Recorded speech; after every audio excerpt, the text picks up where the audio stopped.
Hello and welcome to the Tech and Auto Show. I'm your host Manas Sinha.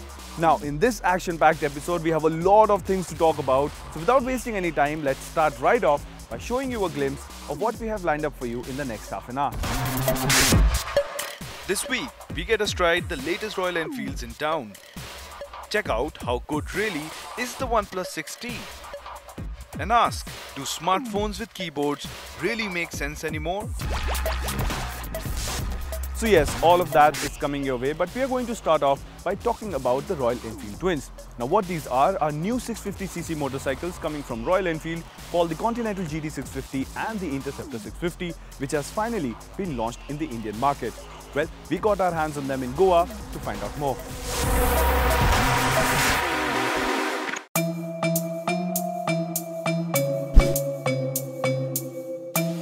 So we've been talking about the 650cc Royal Enfields for a long time now. It's been about a year since it was the first time that we got to see how these motorcycles will look like. And earlier this year, we were one of the first ones in the world to have a go on them all the way in California, which gave us an impression of what to expect from these motorcycles. But well, now the time has come. Both of these motorcycles have been launched in India and we are riding them today to tell you whether they make sense for your money or not.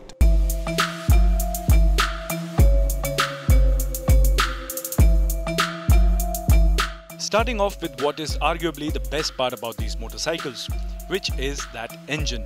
It is a 648cc parallel twin engine which is unlike any other Royal Enfield engine that you have ever heard or experienced so far. It makes 47 brake horsepower and 52 Nm of torque. But what makes it so different is the level of refinement that comes along with it. There are almost no vibrations whatsoever and the motorcycle can do highway speeds all day long without breaking a sweat. The highest speed that we clocked on it was a shade over 170 km an hour, and even at that speed, the motorcycle did not feel stressed. The engine is fuel injected, oil and air cooled, has 4 valves per cylinder, and it comes with Royal Enfield's first ever 6-speed gearbox, and boy have they done a fantastic job with that. It allows the rider to be aggressive with the gear shifts, and not once did it give us a false neutral.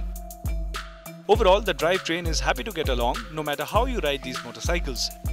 You can lug the engine if you want, or you can go bonkers with it. Either ways, the motorcycle is happy to comply. The only difference between the two is how the rider sits on them. As compared to the Interceptor, the Continental GT gets slip-on handlebars which now sit a bit higher as compared to the older GT. And the fuel tank is a bit shorter in length as well. Couple that with the rear set foot pegs and the different seat and you have a commanding riding position and a sportier feeling motorcycle. The Interceptor 650 on the other hand has relatively center set foot pegs, different seat, different fuel tank and the higher braced handlebar, all of which makes for a relaxed riding position. As for the riding experience, well, the motorcycle feels confident, light and agile and still manages to feel friendly and doesn't take time to adapt to. And that's largely due to the chassis on board, which cannot be praised enough. So much so that we also had some fun off-road with the Interceptor and it did not disappoint. Also, even when we pushed the motorcycle hard in corners, we never ran out of cornering clearance and that's fantastic. Due credits to the tyres on board, which are purpose-built for the Royal Enfield twins by Pirelli and have ample grip on offer. Then comes the brakes, which are Biber calipers front and back and come with dual channel ABS, which is the only electronic rider aid on offer. The feedback and the bite from these brakes is good as well. Speaking about the ride quality, the suspension takes up any sort of terrain with grace. To be honest, we were concerned how would it handle Indian roads and it has passed with flying colours. If we had to nitpick though, then we have to say that the front end of the motorcycle tends to feel light when you are pushing it hard in corners. But that's only when you are going all out on it and leaning the motorcycle quite a lot. But the thing that got us by surprise was the heat management. We were riding in the heat of Goa and never did it feel too hot or unbearable, and that's simply magical. All in all, what these motorcycles achieve is that they hit the nail on its head when it comes to getting the basics of motorcycling right. They are fun to throw around, they don't cost a bomb, they look good, sound good, feel good, and really, it is the modern classic that we all have been waiting for. Alright, so by now, you know almost everything there is to know about both of these motorcycles. And to sum them up is, well, no easy task, but let me try to put it in a simple manner. Both of these motorcycles were built for a specific purpose, and that is to deliver on a global level product at a very accessible price tag. And no motorcycle is perfect. You can almost always come up with arguments like it could use better suspension, better tires, more electronic rider aids, and so on and so forth. But that is not the case with these two motorcycles, and that is a rare thing. And especially when you put in the price that these motorcycles come at, well, these two are some of the best value for money motorcycles on sale in the Indian market right now.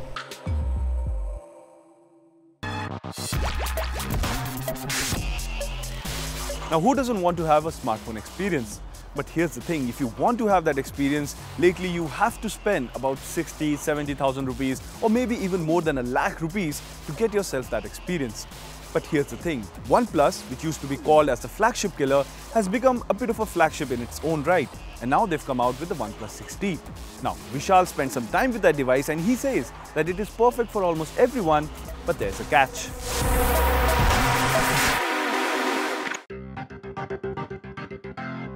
There are flagship Android phones and there are flagship killer Android phones.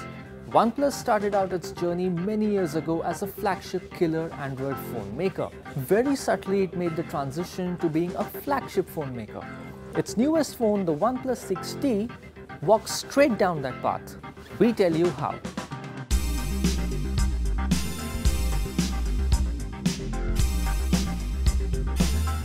There is that conflict of emotions as you hold the OnePlus 6T.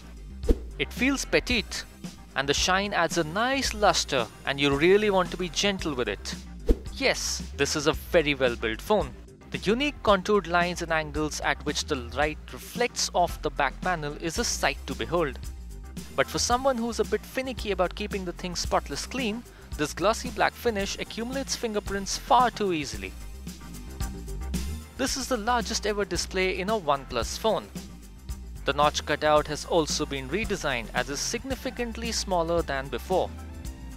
We could have perhaps said that the OnePlus 6's display was a tad restrained, but this optic AMOLED screen truly isn't. The charm actually comes through in earnest when you view a variety of content on this. Then there is the addition of the night mode, which reduces the blue light emissions to reduce eye strain.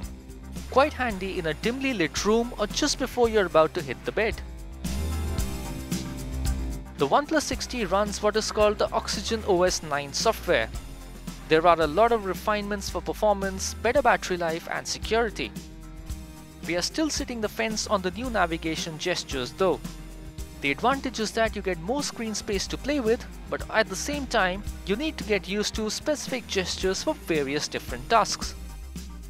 The fingerprint sensor is integrated within the display. The animation that shows up as you press down your finger on the screen will make you look at it again and again. While it works well for the most part, we did notice occasionally that it did not register a fingerprint when the finger is placed at a slight angle. The OnePlus 6T resets the philosophy in many ways. This is a new phone that does not get a new processor, purely because it did not need one. What this has is a bigger display, a bigger battery, more improved cameras, and a software that is more optimized for security, performance, and battery life as well. This could give the Pixels and the Galaxies of this Android world a massive scare. The thing to remember, however, is the OnePlus 6T comes not too soon after the OnePlus 6. So if you already have one of those, you don't really need to rush out to buy this. However, if you need an Android phone per se, this is the one to consider at a fraction of a cost of the actual flagship phones.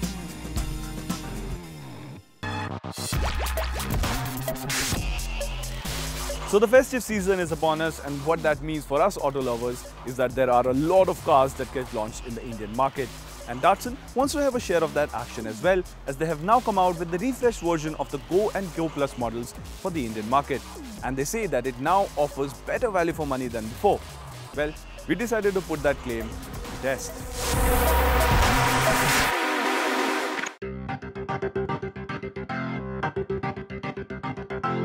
The Datsun Go and the Go Plus were the first cars that Datsun entered the Indian market with, and they've been around for some time. And now they've given both of these cars a midlife facelift, and they promise that the cars offer better value for money than before. But is that really the case? Well, we've come to Chennai to find that out. Starting off with the exterior changes, well, they are quite subtle and Datsun has made a few nips and tucks here and there. But as a whole, at first glance, the car does look significantly better than before. Now, it has a premium touch to it and it just feels like you're getting a more modern, up-to-date car for your money. The changes include a new front bumper which also housed the new LED daytime running lights, and this time around they do have proper visibility in daylight, something that we had noticed was not the case with the Ready Go. When you look at the cars from the side, well, the profile is similar, but now it comes with larger wheels which not only look better but also make the wheel arches look fuller than before. Also, our test unit had roof rails on it and is a welcome addition, and that looks pretty nice. At the back, the Datsun Go gets a chrome strip on the boot lid, and there is use of carbon fiber style elements in the newly designed bumper. Whereas on the Datsun Go Plus, the rear bumper uses the same design element but in a different manner. And the same carbon fiber like plastics brings us to the interiors of the car, where it can be found all over the cabin. There's use of it on the dashboard, the instrument cluster, the doors, and even the infotainment system. Would you like so much of it? Well, that's down to your personal taste. In the Datsun Go Plus, you get a contrasting dual-tone interior, and that for us looks a bit better than the all-black theme in the Datsun Go. Speaking of the infotainment system on offer, Datsun has made sure that they offer a complete experience.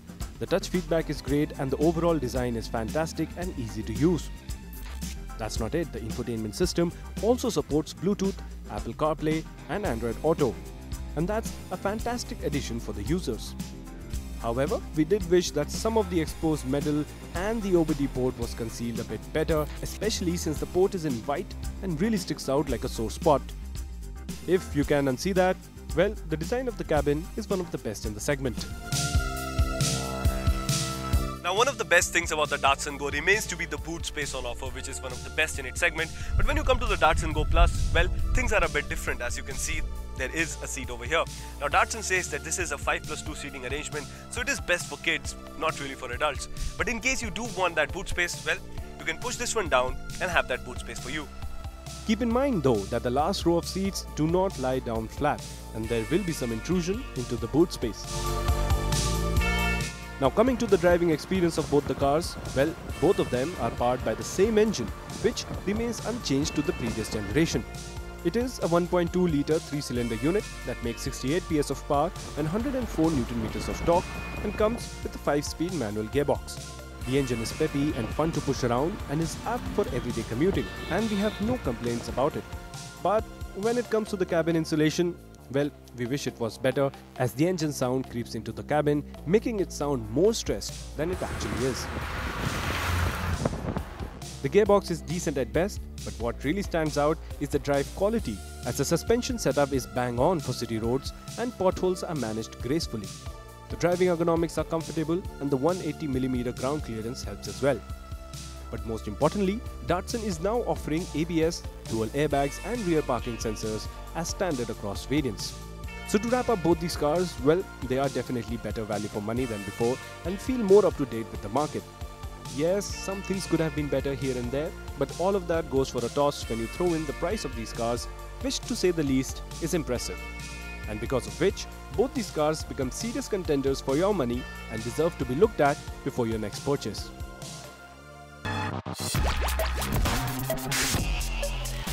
So do you remember the good old days when you used to have a proper physical keyboard on your smartphone and used to type away all your emails and text messages through that? Well, some may say that day and age has passed away. But Blackberry doesn't think so, as they think that there are still people out there who want to buy a phone with a physical keyboard. But is that going to be enough to make you spend your money? Vishal is finding out next.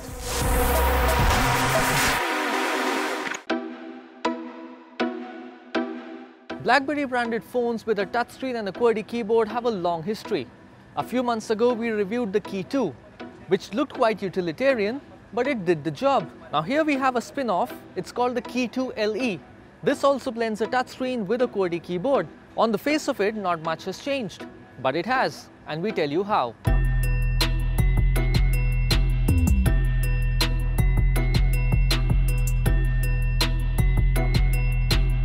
The Key2 LE, just like the Key2, is meant for business users who will spend a lot of time typing out mails on their phone, or perhaps responding to messages. The keyboard layout pretty much remains the same, which is a good thing because this is now easy to get the hang of. Each key press gives out a consistent response. It's a tad jarring initially to switch between the touchscreen and the physical keyboard, but you'll get used to it in a while. The understated design and the clean looks of the Key2 LE give it a very distinct personality. It is actually 12 grams lighter than the Key2 and is thinner as well. Yet it retains the aluminium frame and the plastic back, the combination which feels good in the hand. The display is bright, the text looks crisp to read, and even at low brightness levels, visibility is good. Reflections are minimal, though if you have a black background, they will still show up.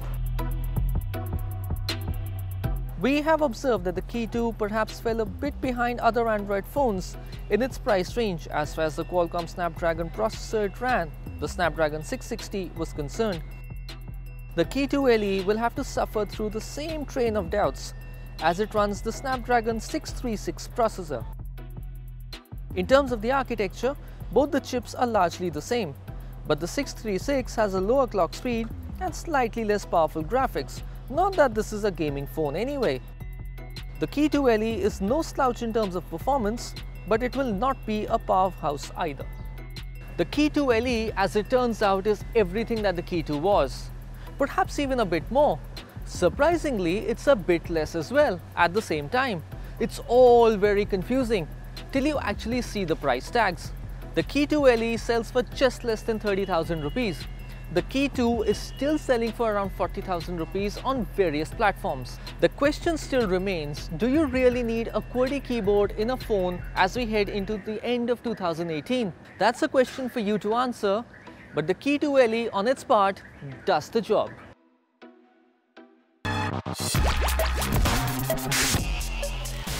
Welcome back, you're watching the Tech and Auto Show and I'm your host Manav Sinha. Now Diwali just went by and we all know what that means, the ever rising levels of pollution in our cities. But here's the thing, when we talk about pollution, we usually say that cars are one of the biggest reasons as to why it is happening. Well, we got into a conversation with the head of Volvo Auto India who believes that there is another side to the story which should be talked about.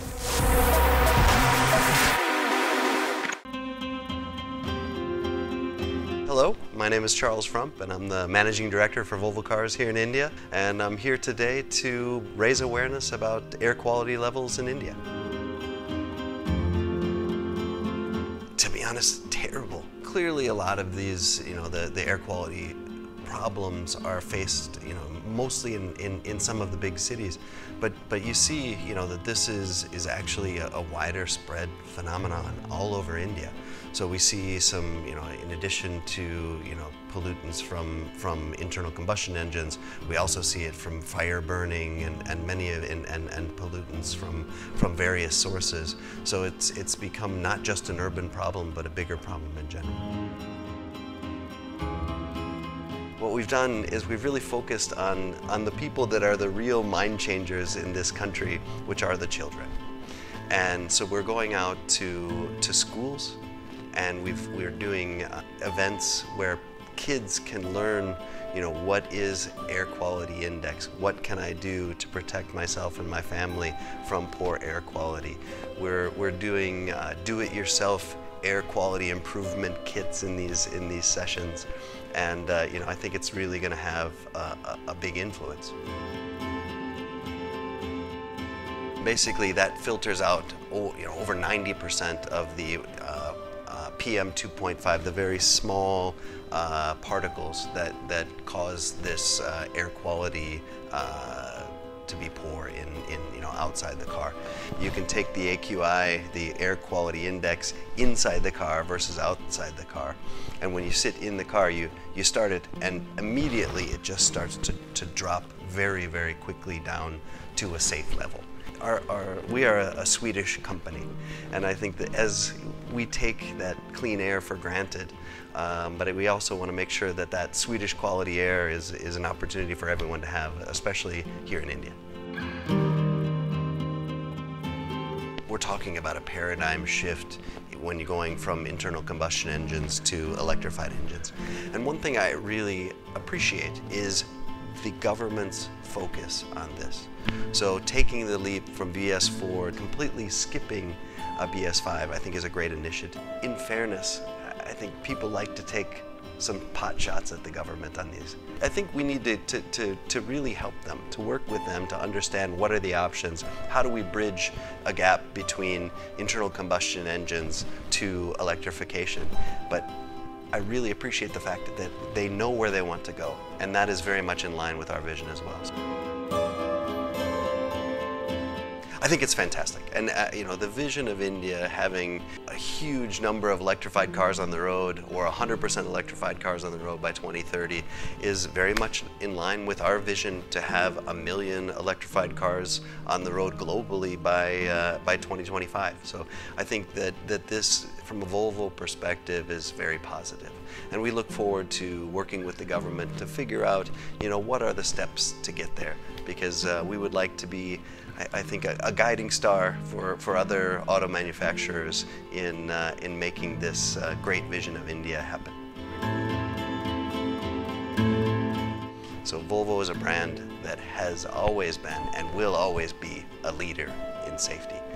And I think it's particularly true here in India, where we've taken now and brought our very best radar-based technology to India that quite frankly, no one has even gotten close to. I think that the gap in safety of our cars versus others is even wider in India than in other places. Absolutely. I say that because it has to work in the most difficult conditions, and every country has pockets of very difficult conditions. So, and if it doesn't work there, it doesn't work. So eventually it has to be able to work here, as it will have to work everywhere. Will it take a little longer? I think so. But I absolutely think it's possible and must happen eventually here in India.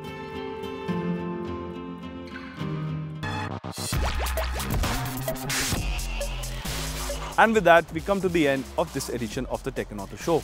How did you find the show? Is there anything you have to say, anything you want us to cover, or you simply want to have a conversation? Well, feel free to reach out to us on our Twitter handles. If it's about technology, you can reach out to us at News 18 Tech. If it's about automobiles, you can reach out to us at News 18 Auto. And for those of you who have noticed that the latest generation of Maruti Suzuki Ertiga is behind us, well, we will be bringing you the review of this car in the next episode, so watch out for that. But as of now, that's all for today. We'll catch you same time next week, only on CNN News 18.